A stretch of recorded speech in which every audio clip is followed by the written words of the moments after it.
Get ready. Something huge and shocking is about to happen. A story many have tried to hide. A forgotten truth that could change everything you think about the conflict between Jews and Arabs. While the world remains distracted by daily news, a silent, almost invisible movement pulses in the shadows of history, and it comes from the mind of a man who believed in the impossible. True peace between two peoples who seemed doomed to hate each other forever. People talk about Israel and Palestine as quickly as they change the TV channel. War, terrorism, blockades, retaliations. An endless cycle of violence that few dare to challenge. But what if I told you that almost a century ago, a Jewish philosopher put forward a radical idea? An idea that, if it had been heard, could have changed the course of history? Martin Buber, a little-known name outside philosophical and academic circles, had a dream. A binational state where Jews and Arabs would live side by side, not as enemies, but as equals. A dream based not on force, but on true dialogue, on listening, on authentic human connection. Sounds utopian? It might seem so, but this deep and human vision remains, hidden among the headlines, a silent reminder of what could have been. In this video, you will discover the life and thought of the man who dared to dream the impossible, and why his dream was buried under the sands of time and political tensions. More than a story about Israel, this is a story about humanity, about what it truly means to look at the other and say, "You are a thou, not an object." Martin Buber was born in Vienna in 1878, at a time and place where the world seemed on the verge of exploding into devastating conflicts. Philosopher, theologian, and thinker, he devoted his life to understanding the most essential aspects of human relationships. In 1938, fleeing Nazism, Buber settled in Palestine, where his ideas gained a new stage and even greater urgency. He did not propose traditional political solutions, but something much deeper. A reunion with the shared humanity between Jews and Arabs.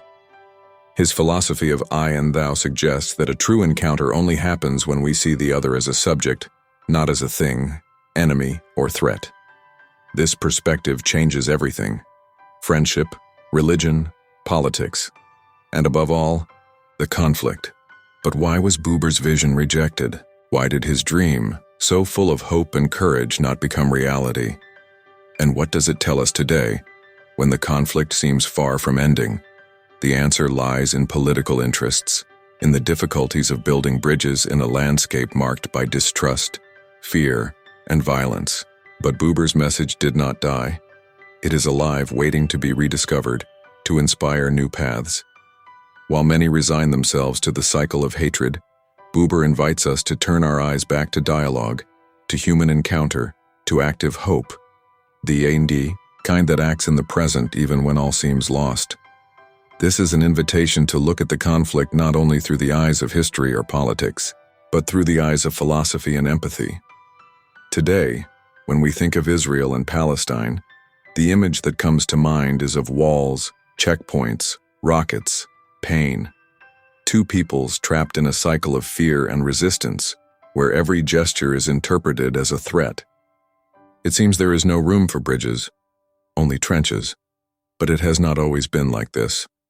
Or better said, it might not have had to be like this. At the beginning of the 20th century, while the Zionist project gained strength among Jews in Europe and winds of decolonization began to blow in the Arab world, there were thinkers trying to imagine possible coexistence, not domination of one people over another, but something radically different, a shared life. Martin Buber was one of those thinkers. And more than that, he was a visionary. For him, the problem between Jews and Arabs was not only political, but spiritual and relational. It was a matter of how one people saw the other, and his answer was clear: not as enemy, not as threat, but as a thou. This video is about this man, but not only about his life or his ideas. It's about a forgotten path, a model of coexistence that could have changed the history of the Middle East, and perhaps the world. Buber was not a politician in the traditional sense. He was a philosopher, a thinker of relationship, listening, presence. But his philosophy was not confined to books. It spilled into his actions, choices, courage. In the 1930s, Buber left Europe, heading towards the Nazi abyss, and settled in Palestine. There, he saw the embryo of what would become the State of Israel, but he also saw growing tension, fear, hatred. Unlike many of his contemporaries, he did not want to choose one side against the other. He wanted to choose relationship, coexistence. Today, in times of walls and extremism, his vision sounds almost naive. But perhaps the opposite. Perhaps it was courageously lucid. Maybe we should ask not whether it was feasible, but whether we stopped trying too soon. Throughout this video, we will dive into Martin Buber's journey, his thought, his challenges, his encounters. We will learn about his proposal for a binational state, and above all, we will explore what it tells us today, in a world that seems to have lost the ability to listen. Martin Buber believed that every true encounter changes who we are, that there is only a future if there is relationship. That peace is not born from cold treaties, but from the human warmth between two gazes that recognize each other. Maybe it's time to rediscover this forgotten dream, and for that, we need to start at the beginning. Understanding who Martin Buber was, and where the strength came from that led him to propose the impossible. Martin Buber was born in 1878 in Vienna, at the heart of the Austro-Hungarian Empire. His birth into a Jewish family of Galician origin marked the start of a life deeply rooted in his people's spiritual heritage, but also deeply open to the world. From an early age, Buber experienced the tension between tradition and modernity. He was raised with strong Hasidic Jewish influences by his grandfather, Solomon Buber, a renowned scholar of rabbinic texts, but at the same time, he immersed himself in European philosophy, especially authors like Kant, Nietzsche, and Kierkegaard. This dual identity, deep roots and broad horizons, shaped his entire path. Unlike many of his contemporaries who chose between full assimilation or cultural isolation, Buber sought a third way, a dialogue between the old and the new, between the Jew and the universal human. In his youth, he got involved with the emerging Zionist movement gaining strength in Central Europe. But even there, his position was unique. While Theodor Herzl and others advocated a political solution for the Jewish people, a state, a homeland, a structure, Buber saw Zionism as a cultural and spiritual mission. For him, the return to Zion should not be only physical, but ethical. The land was not only territory, but a possibility for renewal. Jewish identity was not realized only in sovereignty, but in encounter, coexistence, listening to the other. This is where Buber's philosophy begins to take shape. His best-known work, published in 1923, is called Ich und Du, I and Thou in English. In this small book, Buber proposes a revolutionary distinction. There are two fundamental ways to relate to the world.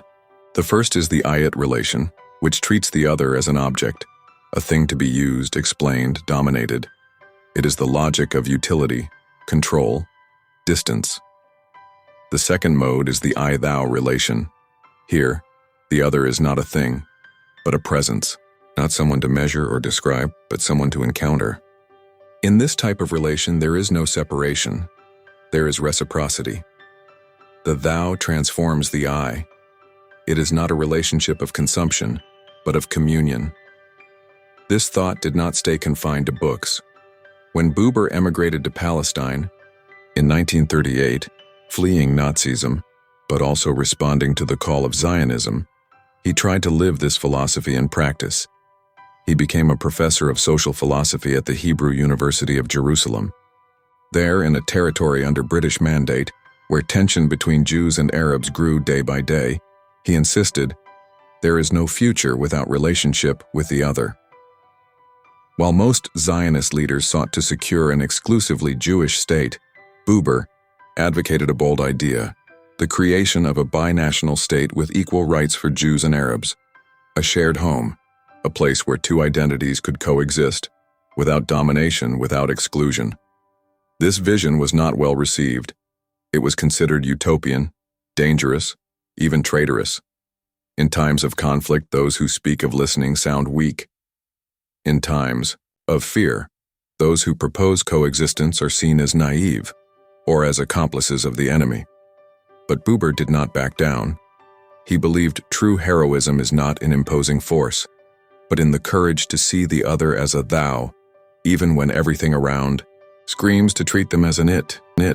Throughout the 1940s, during some of the most tense moments in Middle Eastern history, the Holocaust, the founding of Israel, the Palestinian Nakba, Buber maintained his stance of dialogue. He took part in founding the Ihud Union movement, which proposed a binational solution and sought to keep channels of conversation open with Arab leaders. Most ignored him. Others openly criticized him.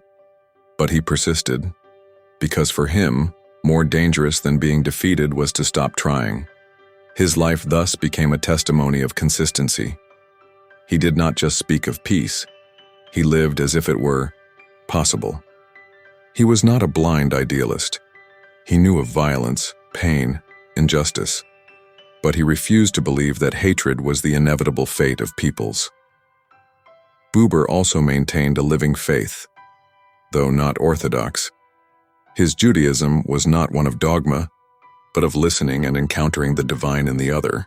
For him, God revealed himself in relationship. Every time an I opens to a you, something eternal manifests.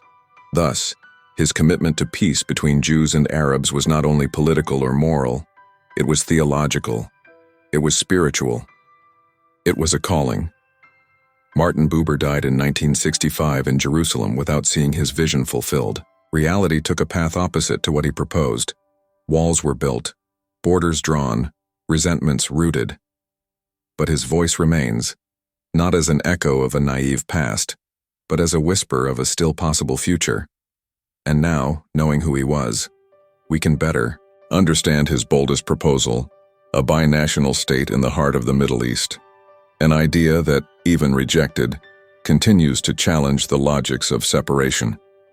To speak of Martin Buber is inevitably to speak of I and Thou. This small book, first published in 1923, is both a philosophical work and a spiritual cry. In it, Buber proposes something radical, that all life is made of relationships, and that the way we relate to the world determines the kind of existence we lead. In the natural continuity of his biography, this philosophy does not arise as an isolated theoretical construction. It is born from experience, Jewish spirituality, deep observation of human relationships, and the intuition that the fundamental problem of our time is the breaking of the bond between the self and the other. According to Buber, there are two fundamental ways of being in the world: the I-it relationship and the I-thou relationship. The I-it relationship is one in which the other, whether a person, an object, or even God, is treated as a thing. It is analyzed, used, classified, compared. It is the world of function, utility, distance. It is where everything has a practical purpose. I work with it, extract something from it, observe it from the outside. This is how we deal with most situations in everyday life. And in a way, it is necessary that this relationship exists. But the problem begins when all of life is reduced to this, when the other ceases to be a presence and becomes only a function, when the human being becomes a number, a statistic, an abstract enemy, when love becomes a contract, politics becomes a machine, faith becomes an empty ritual. It is at this point that the I-thou relationship comes in. In the I-thou relationship, there is no utility, no control. There is encounter. Buber says the thou cannot be defined. It can only be present. The thou is not something to be understood with the mind, but something to be lived with the whole being. When someone is a thou, to me I do not reduce them to their traits, faults, biography, or ideas. I stand before them as a whole presence, vulnerable, open, and it is in this encounter, often fleeting, that something eternal happens. For Buber, this experience is the root of all true spirituality, the I-thou relationship does not occur only between humans. It can happen between the human being and nature between the human being and God, between the human being and the deep silence of life. And here is a key point. The presence of God is not accessible through theological systems, but reveals itself in genuine encounter. When someone truly enters the I-thou relationship, they touch the eternal, if only for a moment. That is why Buber says, "In every thou, the eternal thou addresses me." Buber's philosophy, therefore, is not abstract. It is deeply practical and existential. It challenges how we live our simplest relationships, and also how we structure our societies, religions, and politics. Because for him, any structure that turns people into things, that instrumentalizes the other, that denies the face and presence, is a dehumanizing structure. That is why his proposal for a binational state between Jews and Arabs was not merely political. It was a direct unfolding of his philosophy. If each people sees the other as an it, enemy, obstacle, problem, violence becomes inevitable. But if there is an effort to see the other as a thou, as someone with whom I can relate, without domination, without fear, without caricature, then there is room for something new. This idea goes against many forces of our time. It challenges nationalism, which tends to absolutize us and dehumanize them. It challenges economic reductionism, which turns everything into a transaction.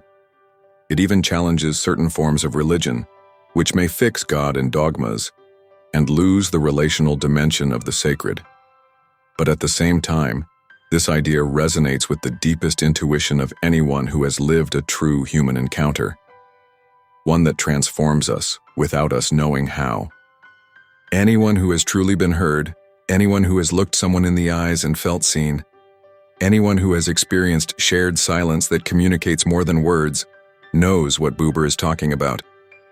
His thought profoundly influenced existential psychology, the pedagogy of encounter, as in Paulo Freire, interreligious dialogical theology, and of course pacifist movements that tried to apply this vision to concrete politics.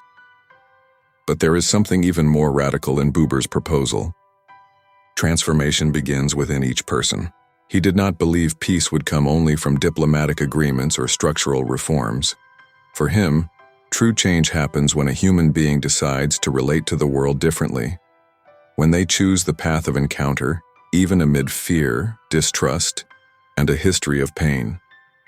This choice requires courage, requires presence, requires listening, and perhaps that is why it is so rare and so powerful. In his last years, Buber insisted that the I-thou relationship was not a childish utopia, but a deep call to responsibility. Living up to it is difficult. Most relationships, even the most intimate, fluctuate between I-it and I-thou. No one can sustain I-thou all the time. But the important thing, according to him, is not to forget that this possibility exists, and that without it, life becomes merely functional, not full. By understanding this philosophy, we better grasp not only Martin Buber's thought, but also his stance on the Israel-Palestine conflict. He was not naive. He did not deny the dangers, threats, traumas, but he believed the only real alternative to violence was this radical openness to the other. An openness that begins with a simple act, looking into the other's eyes and saying, even silently, thou. And so, from this philosophical and existential key, we can now delve into Martin Buber's most concrete and also most controversial proposal: the creation of a state where Jews and Arabs share the same land, the same citizenship, and perhaps the same hope. The philosophy of I and Thou was not for Martin Buber an abstract exercise. It was rooted in reality. And it was from this relational view of the world that he proposed a new path for the Middle East, a path that many considered idealistic, others called naive, but which he believed was the only one capable of breaking the cycle of fear and violence between Jews and Arabs. At the heart of this proposal was the idea of a binational state, a political structure in which Jews and Arabs would live as equals, sharing the same territory and the same rights, without one people dominating the other. For many, including within the Zionist movement, this sounded like a betrayal. After all, The dream that had driven many Jews since the late 19th century was the creation of an exclusively Jewish state, a national home where they would finally be safe after centuries of persecution. But Buber saw this aspiration from a different perspective. He also wanted a home for the Jews, but not at the cost of the dignity of the Arabs who already lived in Palestine. Here is the translation to English. His vision was deeply ethical. He rejected the idea that a historical suffering, such as that of the Jews, justified imposing another suffering, like that of the Palestinian Arabs. For him, true Zionism should be moral and spiritual, not just political and territorial.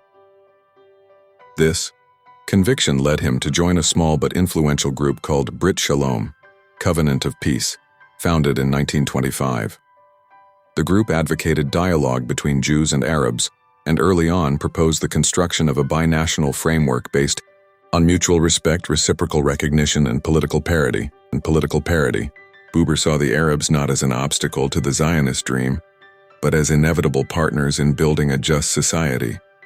He insisted, it's not just about coexistence, but about living together. About living side by side, with equal rights, shared responsibilities, and genuine listening.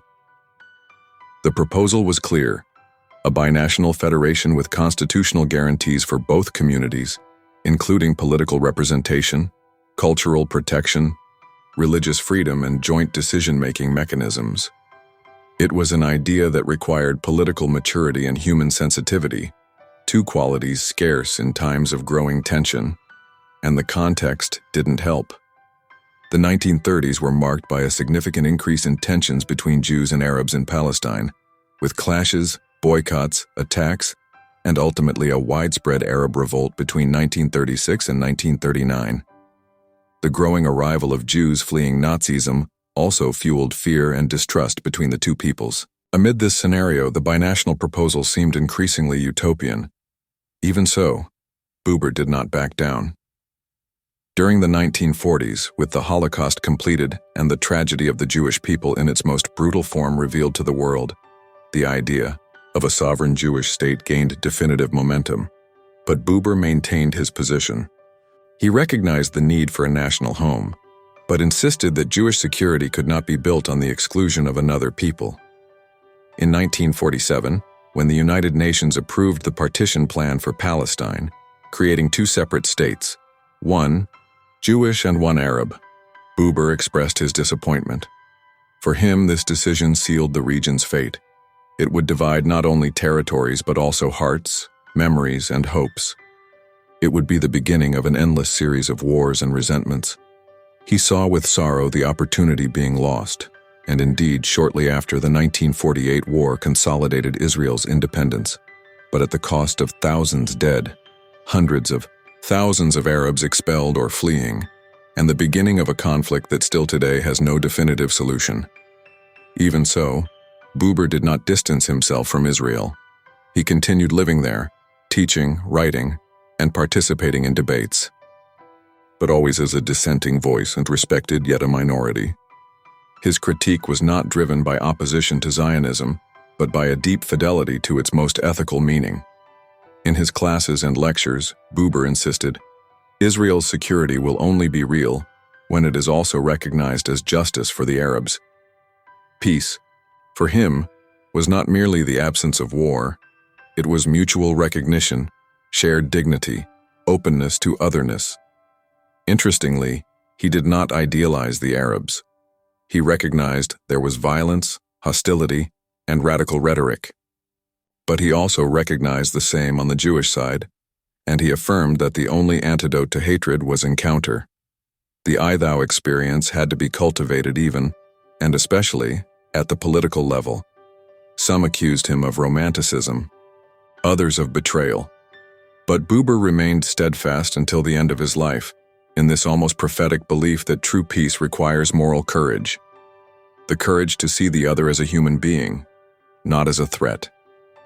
Today, looking back, his words take on a different dimension.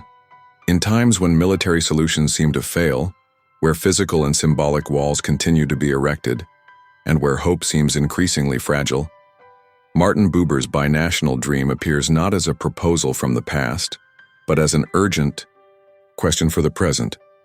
What if we had chosen the path of encounter, not separation? That is a question without an easy answer, but one that must continue to be asked. And that is exactly what we will explore in the next chapter. What happened to this vision? Why was it forgotten? And is there still room to reclaim it in today's world? With the creation of the State of Israel in 1948, the world entered a new phase. For the Jewish people, independence represented the fulfillment of a millennial dream, the realization of a national home after centuries of dispersion and suffering. But for the Palestinian Arabs, that same event was experienced as the Nakba, the catastrophe, marked by the forced displacement of over 700,000 people and the loss of their lands and homes. In this context, Martin Buber's ideas of dialogue, sharing, and coexistence came to sound not only out of place but almost like an echo from another time, muffled by the noise of weapons, nationalist rhetoric, and the demands of realpolitik. What was once seen as utopian was now considered unrealistic. Israeli society, still in formation, sought solidity, security, and internal cohesion. Political debates polarized between pragmatism and survival. And Buber, with his insistence on relational ethics, seemed to walk against the dominant spirit of the time. His speeches were heard with respect but without influence. The question then is inevitable. Why did we forget Martin Buber? Why did his vision fail to find resonance in the following decades? There are at least three possible answers. Because trauma spoke louder than philosophy. The experience of the Holocaust was such a deep wound that for many Jews, the priority became pure and simple survival. Moral reflections gave way to defense strategies. Collective pain created a lens through which everything was interpreted, security above all. In this climate, proposals involving risk, such as sharing political power with Arabs, seemed reckless. There was an urgency to protect, build, and consolidate. The philosophy of I and Thou required time, listening, openness. But the time of politics was different. It was the time of urgency, conflict, and reaction. Because nationalism won over humanism. The history of the 20th century was marked by the rise of nationalism in many parts of the world. In Israel's case, political Zionism, with its emphasis on self-determination and building a strong exclusive state, ended up overriding the cultural Zionism advocated by Buber. The binational project was too difficult. It required not only political agreements but a transformation of mentality, seeing the other as a partner, not an obstacle. Few were willing to make that emotional sacrifice. Moreover, nationalism offers something philosophy often does not: clarity. It defines who we are and who they are. It organizes the world into simple categories. Buber, on the other hand, invites us to live in gray zones, and not everyone wants that, especially in times of conflict. Because the Arabs themselves lost hope in dialogue, it cannot be blamed solely on the Israeli side that Buber's proposal failed. Many Arab leaders at the time also rejected any idea of sharing or political coexistence with Jews. There was, across many parts of the Arab world, a refusal to recognize Jews' right to self-determination, something that also blocked concrete progress. Over time, resentment replaced listening on both sides. The idea of coexistence was buried beneath layers of pain, anger, revenge, and fear. But even in the face of all this, Buber did not stay silent. He continued writing, teaching, and speaking. In his classes at the Hebrew University, in public meetings, and international conferences, he insisted on the need to remember the human soul at the center of political decisions. He was not naive. He knew his proposal was difficult, unpopular, and out of fashion, but he believed history does not move only by the power of arms or treaties. It also moves by the force of ideas, and some ideas take generations to bloom. True dialogue begins when the other stops being a threat and becomes a mystery, he said. And as long as we are not willing to dive into that mystery, we will keep repeating the same mistakes. This is perhaps the phrase that best explains why Buber was forgotten and why he needs to be remembered. The modern world chases quick solutions, measurable results, and certainties. But Buber reminds us that the greatest transformations happen when we have the courage to face the complexity of the human soul, when we decide that, despite everything, it is still worth trying for encounter. Today, more than 60 years after his death, his voice still echoes quietly in the corners of Israel's philosophical memory. In some universities, in intellectual debates, in groups dreaming of a new possibility for Jews and Palestinians. He was never completely erased, only silenced for a time, but there are signs his memory is beginning to be reclaimed. Some contemporary thinkers have revisited his ideas to reflect on new forms of coexistence in the Middle East. Young Israelis and Palestinians engaged in dialogue and reconciliation initiatives are rediscovering in Buber a language that can sustain their dreams. And that is what we will discuss in the next chapter. Is there still room for Buber today? Is it still possible to imagine a Middle East inspired by his relational vision? Or has his time passed forever? This is not just a historical question. It is a deeply spiritual, ethical, and political one.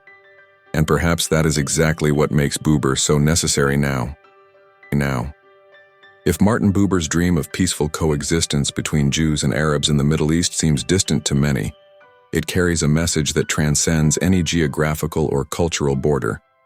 His philosophy of encounter, the I and Thou, is an invitation for the whole world to reflect on how we relate to the other, whether close or distant, friend or enemy. In an era marked by political divisions, identity conflicts, and communication crises, Buber's vision is a beacon pointing to a possible path, the path of mutual respect, genuine listening, and the building of human bridges. Encounter. As an answer to polarization, we live in times when hate speech, intolerance, and fear spread easily. The us versus them narrative dominates political discourse and decisions in many parts of the world. Buber's philosophy questions this logic and proposes that true encounter happens when we stop treating the other as an object or enemy and recognize them as a subject, someone with their own history, pains, and hopes. This shift in perspective has a transformative power that can help overcome deep divisions. Practical applications in global society. Businesses, schools, social organizations, and governments can benefit from this relational outlook to build more inclusive, just, and humane environments. For example, education can incorporate practices that encourage genuine dialogue and respect for diversity, preparing future generations to live in a pluralistic world. In the field of international diplomacy, the philosophy of authentic dialogue can be a tool to negotiate conflicts in a more humane and effective way. The importance of active hope. Buber reminds us that authentic encounter is neither easy nor guaranteed. It requires courage, patience, and active hope. Active hope is not limited to passively waiting for better days, but acting in the present by investing in dialogue, building relationships, and seeking understanding. It is a hope that transforms politics, culture, and personal relationships. As this video comes to an end, here is an invitation. Reflect on how you relate to the other in your daily life. Are you open to seeing beyond labels and prejudices? Are you willing to invest in listening and dialogue, even when it seems difficult? Martin Buber's message is clear. The future depends on the quality of our encounters. If you enjoyed this content, please leave your comment below sharing your thoughts on Buber's vision and whether you believe dialogue can still save the Middle East and the world. Don't forget to like, share, and subscribe to the channel for more videos bringing philosophy, history, and hope to our days. Thank you very much for watching, and see you next time.